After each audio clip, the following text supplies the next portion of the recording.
a new home for a while. Let me feel alive. Hybrid, plug-in hybrid, mild hybrid, electric. Nope, none of this today. Because today I've got pure diesel. Pure or evil? And is there a place in this electric vehicle obsessed, diesel banning society for a car like this? Well, we shall find out. 1, 2, 3.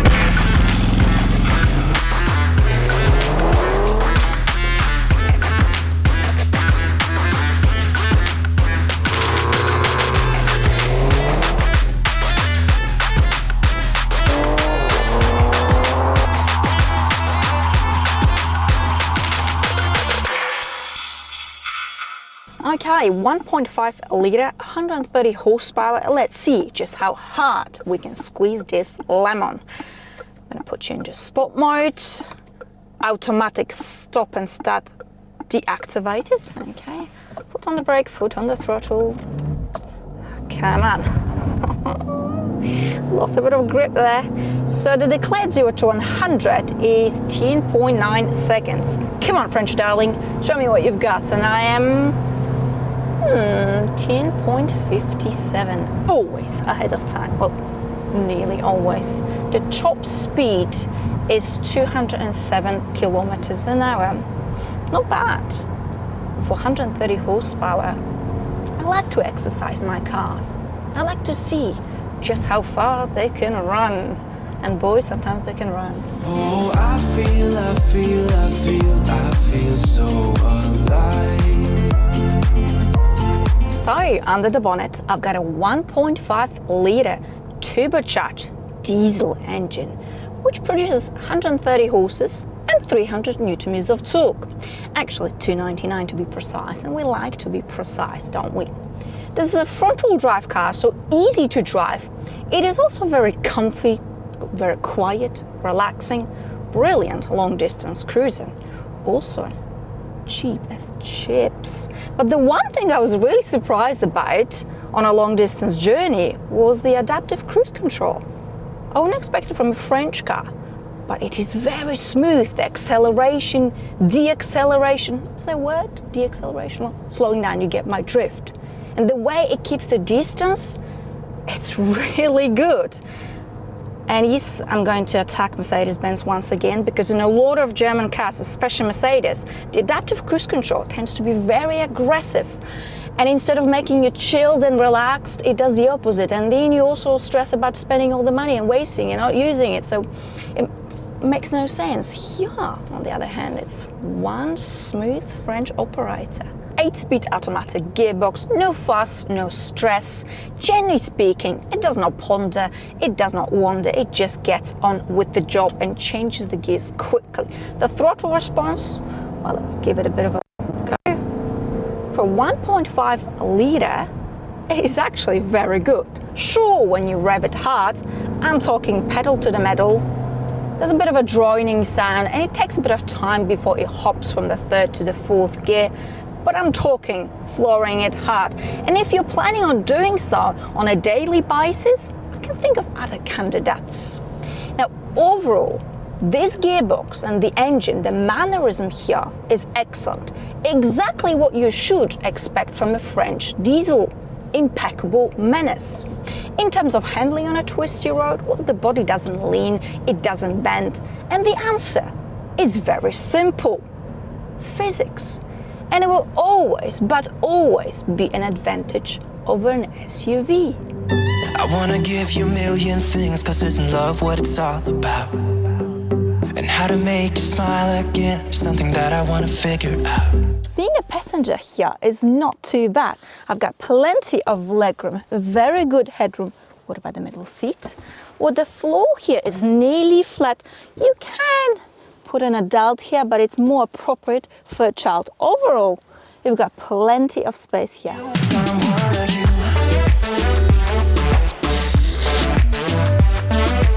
It looks very elegant, doesn't it?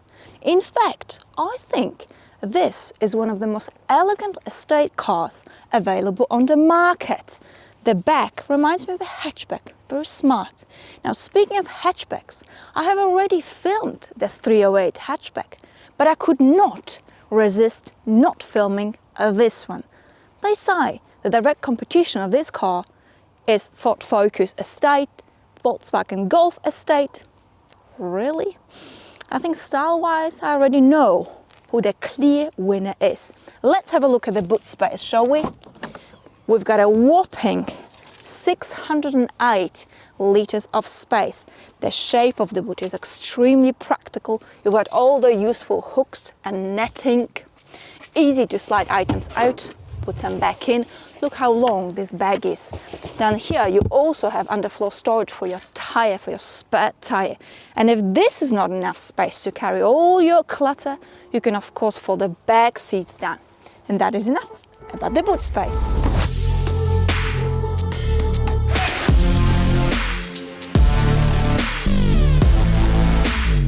The steering here is nice and light, and although at first sight it appears you're missing half of it, actually gives you good response. This guy's dead easy to maneuver in and out of car parks, good turning circle. The cameras are okay, I mean I've seen better ones, but the visibility is very good. No blind spot in the front, big rear window. But I want to talk about indicators. I'm going to turn on an indicator in the middle of the road, even though I'm not turning, but I'm a woman, I can do that, right? Listen to this. Huh. It's a bit old school, but it's a very satisfying sound, isn't it? Once again. Sensors and motions. The declared fuel consumption is under 5 liters, and this is no sweet talking, this is actually the reality. This car starts from just under £30,000 in the UK. In my opinion, it is very well priced. There's also the plug-in hybrid available or the pure petrol available, if you wish. But here's the thing, with this engine on a single tank, I can drive as far as 1,100 kilometers, just under 700 miles. And for goodness sake, it's the middle of winter. This to me really equals freedom, flexibility, convenience. God almighty, I've missed this. And bloody hell, what was I thinking? Driving all these electric cars and hoping at some point I'm going to find flexibility. Nah. By now you can probably tell I do love a bit of diesel.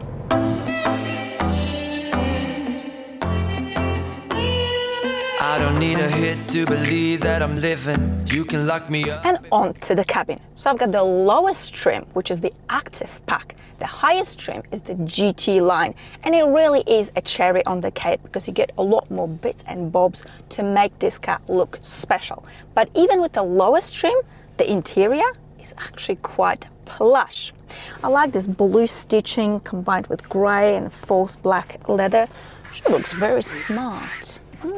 Now speaking of blue, so I complained about Mercedes EQB. God almighty, I'm attacking Mercedes today, but anyway. The EQB is this miserable grey, and it looked just awful in that colour. I mean, so boring. But I gotta give it to the French. They can really pull it off. I mean, with an estate car, for goodness sake, in grey weather, and it still manages to look very elegant. But I've seen the same car in Avatar blue color the other day on the road, and it looks stunning with a GT line. Bellissima.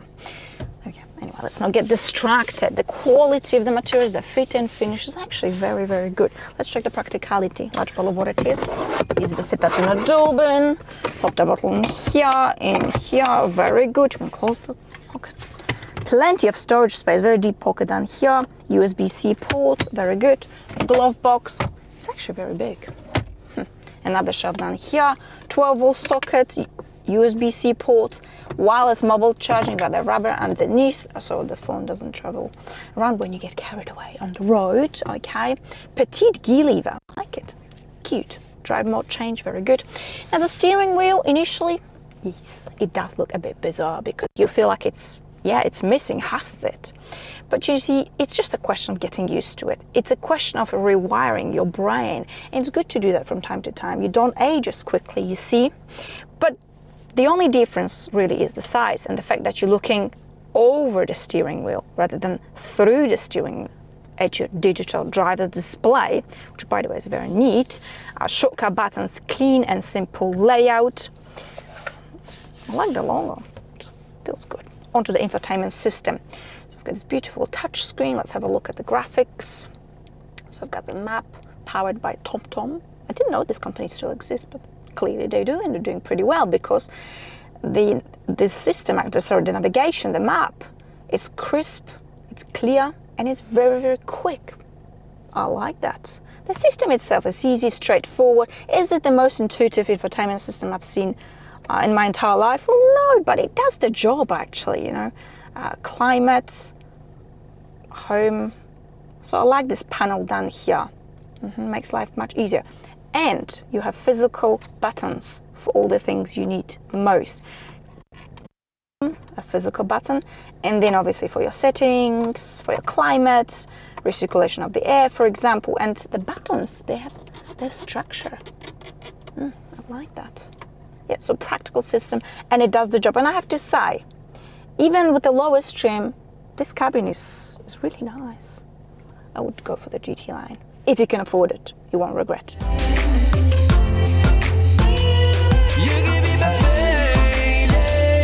But you see, some cities are really getting carried away by banning certain diesel engines altogether.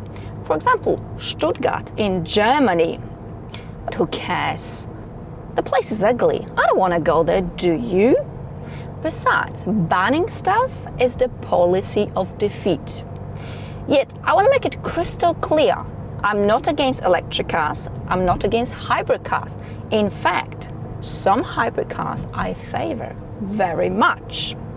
But you see, I am also a fanatic when it comes to smart matching your car. There's a place, there's a time, there's an individual. With my lifestyle, personally, an electric car is very, very difficult. And it's this very same story for the vast majority of people. And it really is the case of chopping your own wings. And people who blindly believe electric cars are for everyone are like sheep. Sadder still, they're happy being sheep. Whilst the Peugeot 308 Sport Wagon diesel engine is a living example of a car which works for you, not the other way around. Got a bit of emotional there, but thank you for listening to my rant, and thank you for watching this video, and I'll see you next time. Bye.